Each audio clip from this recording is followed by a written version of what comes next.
Bien.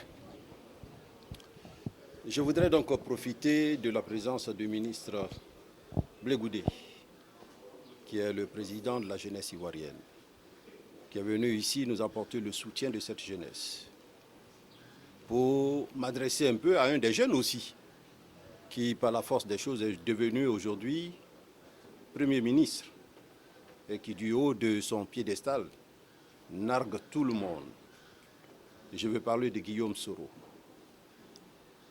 Dans l'interview, Guillaume Soro me dit que je ne suis pas du côté de la vérité, que je suis fils de pasteur.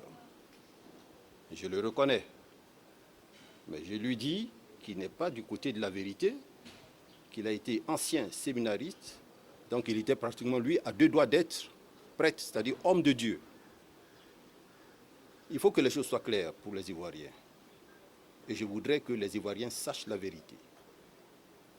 Nous avons été approchés par ce monsieur pour nous demander de mettre l'armée à la disposition de M. Alassane Ouattara qui, dit-il, venait d'être élu. Nous lui avons dit non. Il nous a envoyé quelqu'un, certainement ça doit être un appât de sa part, pour nous dire que nous devons être nommés chef d'état-major. J'ai dit à son émissaire que j'ai fait 6 ans de commandement et que même si aujourd'hui le président Gbagbo venait à me remercier, je retourne tout simplement au village et que je ne souhaitais pas être chef d'état-major de M. Alassane Dramane Ouattara. Si c'est ça qui dit que je ne suis pas dans la vérité, j'ai dit que je ne suis pas dans la vérité. J'ai eu des entretiens avec M. Guillaume Soro. Je lui ai dit que c'est lui qui a conduit le processus. À un moment donné, il a même dit qu'il était arbitre. Et je lui ai tout simplement dit que quand on a conduit le processus, comme il a fait, et quand il s'est dit arbitre, comme il a été, il se doit de dire aux Ivoiriens la vérité. Nous avons tous écouté M. Guillaume Soro. Il nous a toujours dit, à la réunion des généraux, tout comme aux Ivoiriens, que tous les candidats ne devaient se prononcer qu'après que le Conseil constitutionnel ait donné les résultats définitifs. Est-ce ce qui a été fait? Ce n'est pas ce qui a été fait. Nous, des forces de défense et de sécurité, nous avons une mission. Celle de défendre l'intégrité du territoire national en tout temps, en tout lieu, en toutes circonstances, quelles que soient les formes d'agression. Celle de protéger les institutions de la République. L'institution de la République a parlé, nous nous en tenons à ce qu'a dit l'institution de la République. Il faudrait que cela soit clair. J'ai même dit à Guillaume Soro qu'il a été à la tête, et ça au téléphone, des gens qui hier ont tué, ont égorgé certains de nos frères d'armes, ont éventré des femmes enceintes, que trop c'est trop, qu'il est tout jeune et qu'il ne serait pas bien qu'il ait dans sa main le sang des Ivoiriens. Je me rappelle, et comme si cela datait d'hier, lors d'une cérémonie organisée par M. le ministre Blé Goudé à l'hôtel Ivoire, prenant la parole, Guillaume Soro a dit: il y a des gens qui appellent à faire la guerre parce qu'ils n'ont pas encore entendu tirer un seul coup de canon. Alors pourquoi lui aujourd'hui, il appelle tous ces pays du monde à venir tuer les Ivoiriens, à tuer les Ivoiriens, alors qu'il n'y a même pas de cela longtemps qu'il a présenté ses excuses aux Ivoiriens. Les Ivoiriens, je le lui ai dit, ont commencé dès cet instant à le porter dans son cœur. Malheureusement, c'est lui qui appelle à la guerre, c'est lui qui appelle les forces étrangères à venir tuer les Ivoiriens qui veulent commander demain.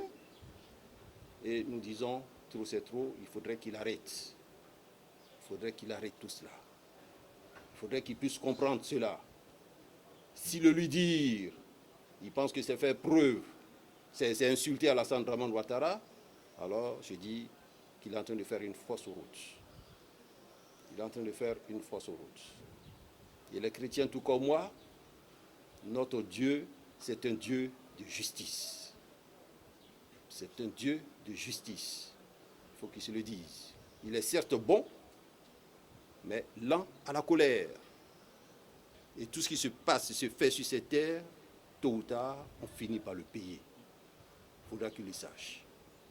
Et surtout, qu'il sache qu'en appelant les gens à venir tuer les Ivoiriens, qui n'est pas immortel, qu'un jour, lui également, il partira. Et en ce moment, tous deux, nous aurons des comptes à rendre devant notre Seigneur. Qu'il sache rester humble. Il a été Premier ministre.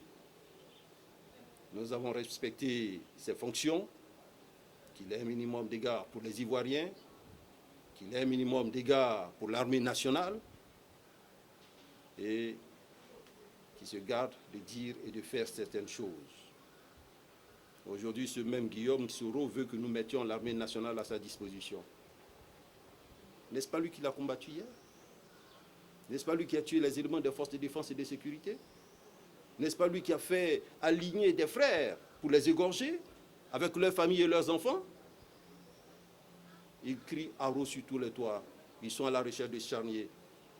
Mais je crois qu'aujourd'hui, si la vérité doit éclater, les charniers, on ne les trouvera pas ici, mais on va les trouver ailleurs, peut-être en zone CNO. Mais pour nous, en ce qui nous concerne, nous sommes prêts pour le combat de la souveraineté, pour le combat des institutions de la République. Rien ne nous fait peur. Et comme il veut que nous mettions en avant notre Seigneur, alors nous lui disons que pour nous, Christ est notre vie, la mort pour nous n'est qu'un gain. Nous sommes prêts, nous l'attendons.